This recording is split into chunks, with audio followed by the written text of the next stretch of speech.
New at 5, a shakeup in the housing market. The Federal Trade Commission is hitting Tempe-based Opendoor with a $62 million fine, according to the FTC. The online home buying company misled customers and misrepresented the benefits of selling their home to them. Opendoor is potentially facing financial ruin as the housing market continues to buckle. Good morning, happy Tuesday, and welcome back to Real Estate Mindset. Today's video is going to be absolutely bonkers. Now, the data is in, and today what we're going to do is go over what's going on exactly with Opendoor and what we can learn from Opendoor about what's going on under the hood of the housing market. What about the past can we learn from the challenges that Opendoor is going through right now? And so today, you guys, I have compiled 19 data sets, 4 different videos. Before I jump into Opendoor and the buckling housing market, let's take a quick trip through pre-market conditions as we look at 4 different economic indicators that I think it's important to keep our eyes on. The 5-year break-even inflation, this has been under 2% since August 2nd, and it has plummeted. This is really big news because the Fed has its eyes on the expectations of the market. So keep your eyes on that 5-year break-even, because again, this is the first time in a very long time that that 5-year break-even has been under 2%. The second indicator is the reverse repo market, closing yesterday, Monday, at $328 billion. We need this to go away. That's kind of like the evil inflation in the suspension system, but regardless, it's liquidity. Keep your eye on the reverse repo. The third indicator is the inversion of the 10-year and the 2-year treasury. We closed yesterday at 11 basis points inverted. Now, you guys remember at the beginning of last week, we came so close to an inversion. Whether it happens this week, I don't know, but regardless, we ended Monday 11 basis points inverted. The last thing is not really an indicator, it's just an indicator that the market is absolutely foolish. Here's CME Fed Watch. The market's anticipating no chance of no rate cut and 48% chance of 50 basis point rate cut. This is at the September meeting with a 52% chance. I say chance, it's just the market's expectation. Chance, yeah, right. And 52% of the market is saying a quarter basis point cut. Now, look in the bottom left here. Obviously, right now we're sitting at 525 to 550. That's a basis points. That's 5.25 to 5.5. On the bottom right, 1 month ago, the expectation was 6%. So it goes from 6% to 48%, and that's why you can't trust the market. Let's dig into what's going on with Opendoor, starting with their stocks. And this isn't the open. Remember, on Tuesday, this is pre-market, but we ended yesterday with a stock at $1.66, absolutely in the gutter. Now, the YTD on that is down 64.29%, with the 1 month on their stock down 37%. Something bad is happening with Opendoor. I think the bad thing that's happening, guys, is the housing market right now is absolutely buckling, and values, whether we see it in mainstream media headlines or not, are actually going down. Let's look at what Opendoor had to say on their most recent releasings. I want to remind you guys that these home flippers and these speculators can absolutely ravage and wreck local housing markets. We observed signals and leading macro metrics that indicated slowing in the housing market. Delistings began to rise and are currently at a higher level for this time of year than we've seen in our 10-year operating history. These dynamics resulted in softness in month-over-month home price appreciation, which entered, and here's the key, you guys, negative territory in June. That means deflation. Now, Redfin, Zillow, CoreLogic, they don't want you to know that, but I think it's really important to pay attention to what Opendoor is saying, being that they are actively buying and selling houses in the market. And so they're saying house prices are going down. This happened 2 months earlier than typical. Again, the leading indicators we've been following, days on market, price cut, active inventory. Obviously, we are ahead of 2022. We also increased home level price drops to maintain our resale targets. And the reason why I'm pointing that out is remember, they're always going to be a forced seller because their entire existence depends on them flipping houses. And so if they need to cut values under market, that could drastically impact subdivisions in areas of high concentration, like in my market in Houston. With house prices being flat and even going down, companies like this and their whole premise of existence, they're dead in the water. It just doesn't work anymore. This is showing us the revenue and homes acquired. Now I circled the year of 2023 so that we can compare Q2 of 2023 to Q2 of 2024. Now I want you guys to notice that their revenue year over year went down roughly 23.5%. Meanwhile, the amount of homes that they purchased went up 78%, meaning they almost purchased double the amount of homes to make only 3/4 of the income. Typically, flippers leave the CADs unchecked to continue to increase our assessment values because flippers don't care about the property taxes like long-term owners, so they leave it unchecked, and some of the worst appraisal values and assessment values are actually on these flip houses. I will say that one thing that Opendoor did try to do is be relevant and think outside of the box, as you see here with Opendoor exclusives. Now, essentially they're kind of trying to beat the National Association of Realtors and MLS by discounting homes. And I want to ask you guys, do you think it's a good idea for Opendoor to discount homes like you can see in this screenshot here? I don't think it matters. I think it's too late. I don't think they're going to win this battle with the National Association of Realtors and the MLS. I think their company is going down and going down in flames. But again, you guys, that's only my opinion. I do not know what's going to happen with Opendoor. But I can tell you that in my opinion, flipping is not good for America. In fact, some experts say the reason for the last housing market crash was flipping and speculation. And if you guys really want to dig into an amazing article and report, take a look at this from Quartz, titled "House Flippers Triggered the U.S. Housing Market Crash, Not Subprime Borrowers Like We Are Led to Believe." I want to quote one paragraph from this article, and again, I encourage you to read the whole thing because it makes some very compelling points on how subprime was just a distraction. I'm not saying it wasn't important. It did lead to challenges, but just listen to this paragraph. Mounting evidence suggests that the notion that the 2007 crash happened because people with shoddy credit borrowed to buy houses they couldn't afford is just plain wrong. The latest comes in a new NBER working paper arguing that it was wealthy or middle-class house flipper speculators who blew up the bubble to cataclysmic proportions and then wreaked havoc in local housing markets as they defaulted and lowered their prices in mass. The amount of flipping that's been going on over the last few years in the housing market is record-breaking. That's why companies like Opendoor can even exist. Things are only going to get worse for flippers and for companies like Opendoor. But the question is what can we learn about what's going on with Opendoor under the hood? And so you guys, I'm going to go over statistics and again on why the housing market is essentially built on a house of cards. But before I do that, I first want to talk about how big and how much there is to lose exactly in the housing market. And before that, I want you guys to listen to this video from Fox News that is suggesting that regional banks are actually in deep trouble. And I'll tell you guys, in 2007 and 2009, regional banks were closing down on every single corner, and something similar is going to happen like that now. Well, I want to see if they're going to make any comments, especially the regionals, about the real estate problem. Everyone thinks it's contained possibly to commercial real estate, but we saw in 08, we saw in the 90s, we saw in the 80s. When people can't sell what they want to, meaning the garbage because it's illiquid, they sell what they can. So there should and there probably will be contagion at some point in 2025 and 2026, not limited to just commercial real estate. I love those comments. What I'm about to show you is not even counting commercial real estate. The amount of distress on banks right now, especially regional banks, and remember, Basel III hasn't even been started yet. If Basel III started, and it's not even that big a deal, these banks are insolvent. They're bankrupt. They've taken our money, they've bet with it, and they've lost. Even though the value of the housing market, as you see here, is at historical highs at $50 trillion.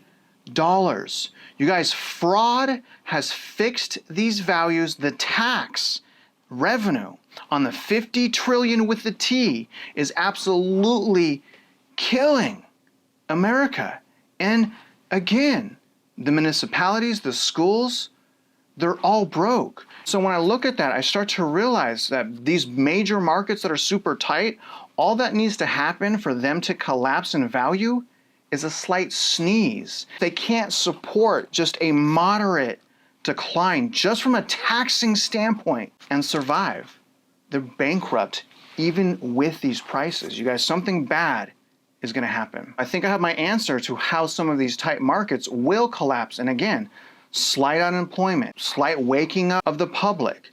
But take a look at the trillion with the T dollar club. These are the top most valuable metro areas. And again, you guys, what I am saying is the taxes alone are absolutely wreaking havoc on the locals. And quite frankly, you guys, it's not sustainable. Slight sneeze. But number one is New York with a value of 2.4 trillion. Again, I put T's down all 8 of those metro areas to remind us it's a T, a trillion. That's insane. Number 2 is Los Angeles at 2.1, and then it goes down greatly, starting with number 3, Atlanta at 1.2, all the way down to Phoenix at 1 trillion, San Diego at 986 billion, very, very close. In order for the fraud to maintain these municipalities and things of that nature, these values have to continue to go up. So if you're in one of these tight markets, expect the unaffordability to continue to get worse until the whole thing breaks. There's a lot of money wrapped up in the housing market, and elites and the wealthy and the government and the agencies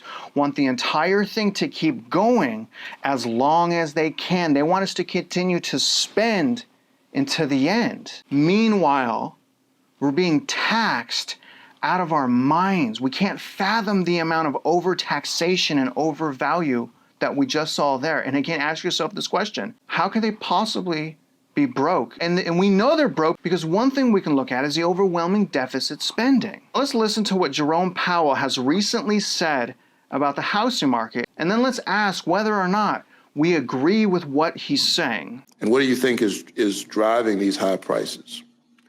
So the housing market is in a very challenging situation right now. You have this longer run housing shortage, but at the same time, you've got a bunch of things that have to do with the pandemic and the inflation and our response with higher rates. So you have a shortage of homes available for sale because many people are living in homes with a very low rate mortgage that they can't afford to refinance, so they're not moving, which means the supply of regular existing homes that are for sale is historically low and very low transaction rate. That actually pushes up prices of other existing homes and also of new homes because there's just not enough supply. The builders are busy, but they're running into all kinds of supply issues still around zoning and workers and things like that. So it's quite challenging. And of course, rates are high. So people who are buying, a lot of the buyers are cash buyers or are able to actually pay without a mortgage because mortgages are expensive. I will say the first problem, the longer run problem of supply, is a longer run problem. The other problems associated with low rate mortgages and high rates and all that, those will abate as the economy normalizes. First of all, guys, I don't know what he's talking about. I think he's absolutely out of his mind. I think his job is to continue to hurt us and boil us alive like a frog. But I do want to go over some very interesting indicators from Black Knight, and I want you guys to understand that the information I'm about to show you is only including about half of the market. This is rate distribution of active mortgages. I put that red line in the middle because that's the group of the millions of homeowners who are at the biggest risk of financial ruin. In other words, they have no room for their income to go down, and that toxic box of homeowners is growing bigger. And this is not even including refinances, guys. Refinances into higher rates is also going up. And I also want to note that even though homeowners are typically in way better situation if they purchased prior to 2022, remember, they're getting ravaged by fraud, by property taxes, homeowners insurance, and overall debt and the cost to live. You may have seen the interview I did with Carrie. She had to get a second job just to afford the property taxes, and she purchased in 2020 at a super low interest rate. The housing market right now, as far as values and markets, is incredibly split and broken. The Northeast coast is definitely overheating. It is going to overheat until it completely melts down. People, quite frankly, are broke and it's not working. The level of fraud that needs to sustain there is outrageous. But look at as well, you guys, throughout the nation, we're experiencing massive amounts of price decline starting in June. Normally values go up. So to have Orlando, Denver, Sacramento, Nashville, Dallas, Memphis, San Antonio, Phoenix, Austin, Tampa, and Jacksonville on the 1 month price decline list should indicate that the housing market is in fact buckling. To further prove my point that the Northeast is overheated and will melt down, look at the Zillow Observed Rent Index. That area of the nation, I don't know how anyone, any native or anyone that grew up there can be happy about their situation. And I'll also point out that there are 2 metros and 1 main metro in Florida that actually have declining rent. And declining rent, you guys, is a very big deal, and it's not a dynamic that we had during the GFC. The reason is it's not more affordable to own versus rent. It's generally way more affordable to rent versus own. This whole system is going to collapse. It's just not sustainable. Now, digging in a little bit more to the rental market, going into Zillow again, Zillow rent concessions over 30% again, very big deal, sitting at 33.2%. And the reason why I'm highlighting that is actually we may have rent decline, because if 33% of listings are giving concessions, is that truly rental growth or is that concession growth? Digging even deeper, we see that the average person spends 30% of their income to pay their rent. And in order to afford just to rent, think about this.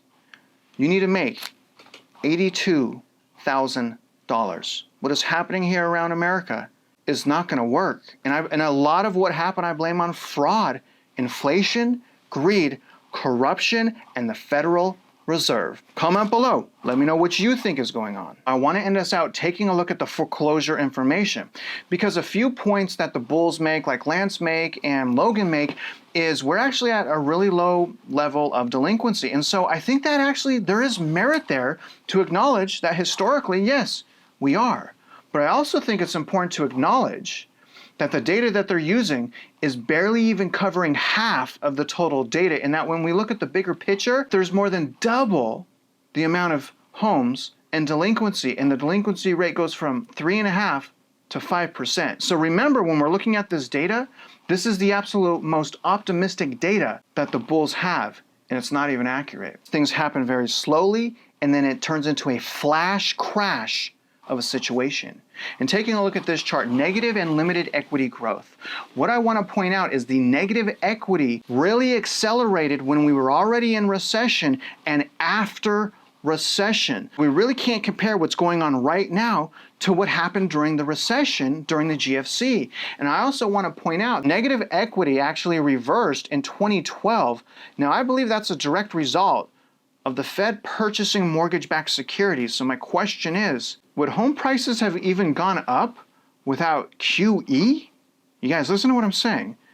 Would home prices had even gone up without QE or the Fed purchasing mortgage-backed securities? Foreclosure inventory does not really spiral out of control until we're well in recession, and also, you guys, well after recession. What I'm trying to demonstrate here as well is this foreclosure inventory, a lot of that inventory didn't really affect home prices. The home prices really got affected from short sales and liquidations, from the flipping and speculation. And so today we have the same thing going on with companies like Opendoor and also the new home builders.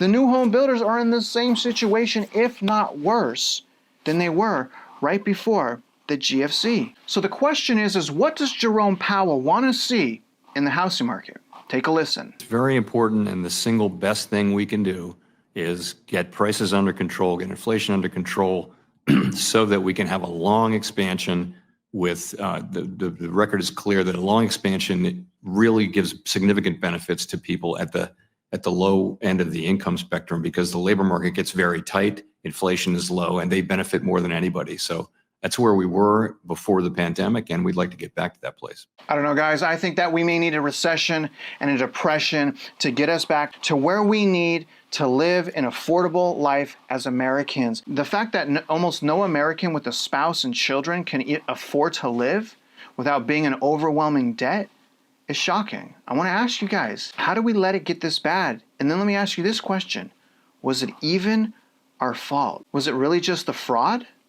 Comment below, guys. If you're wondering what you should do, it's just my opinion. You should continue to lean on your morals and your integrity and understand that what you're doing by having discipline and self-sacrificing is the right thing to do, which means just rebudget, stop going out to eat, and cancel your subscriptions, rebudget. And in the meantime, as we're waiting on the sidelines to get back into the housing market, know that I have made a free home buying course so that in the meantime, you can learn how to buy real estate and have a high probability, as long as you're paying attention, of not getting taken advantage of. Now, other than that, guys, I hope you found overwhelming value in this video. Have a great Tuesday. It's a pleasure to start the morning with you. And if you're out there investing in real estate, you know I wish you luck, and I hope you win.